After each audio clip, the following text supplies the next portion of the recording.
विवाह के बाद शिल्पी जब पहली बार मायके आई तो माँ ने इत्मीनान से बैठकर बेटी का हालचाल पूछा। ससुराल में सब कैसे हैं, सास ससुर का स्वभाव वगैरह वगैरह। शिल्पी ने सब कुछ बताया और फिर बोली कि माँ, मैंने वहाँ एक नई बात देखी है। माँ ने आश्चर्य से पूछा, क्या? तो वह बोली, मेरी सास सबसे अंत में खाना खाती है। कई बार तो कुछ भी नहीं बचता, तब वह पानी पीकर ही रह जाती है। परंतु उससे भी अधिक विचित्र बात यह है कि वे बाबूजी यानी कि मेरे ससुर की थाली का बचा हुआ खाना ही खाती है। माँ बोली, हाँ बेटी, पुराने ज़माने में यही रिवाज था। औरतें अपने पतियों के खाने के बाद उनकी थाली में ही खा लेती थी।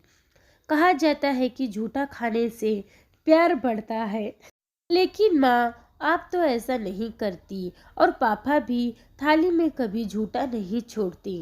अब समय बदल चुका है बेटी और हम लोग शहर में रहते हैं। गांव में ये चलन अभी भी है। परंतु तुझे क्या, 2 दिन बाद तो तुझे शेखर के साथ मुंबई चले जाना है। छोड़ इन बातों को, माँ ने कहा तो शिल्पी बोली, हाँ मुझे क्या। लेकिन मन ही मन में उसने कुछ निश्चय किया।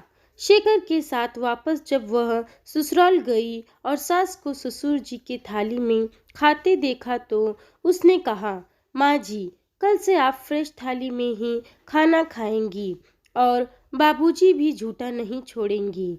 नहीं नहीं बहू, मैं ऐसा नहीं कर सकती। मेरी सास यानी कि तुम्हारी दादी सास भी ऐसा ही करती थी और फिर तुम्हारे बाबूजी भी तो नाराज हो जाएंगे।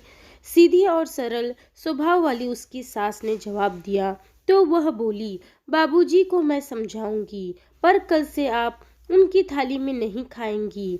रात को सबके खाना खाने के बाद जब ससुर जी ने अपनी थाली शिल्पी के सास को दिया तो शिल्पी ने उन्हें नहीं कहने को इशारा किया।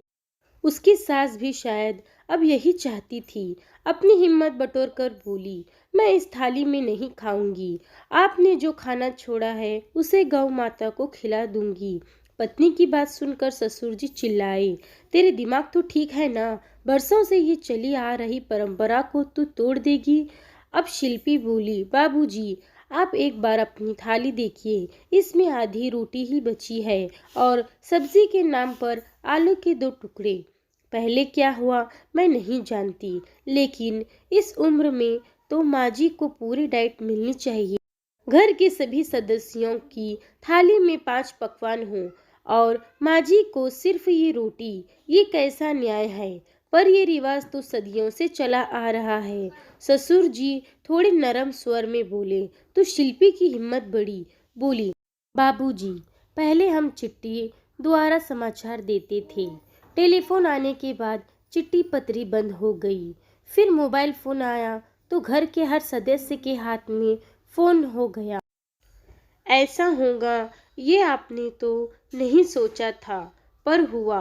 बरसों से चला आ रहा है, उसे हमें ही तो बदलना है। अब तो माँ जी की भी बहू से सास बन गई हैं। अब तो उन्हें उनकी मर्जी का खाना खाने का अधिकार होना चाहिए। हाँ बहू, शायद तुम ठीक कहती हो।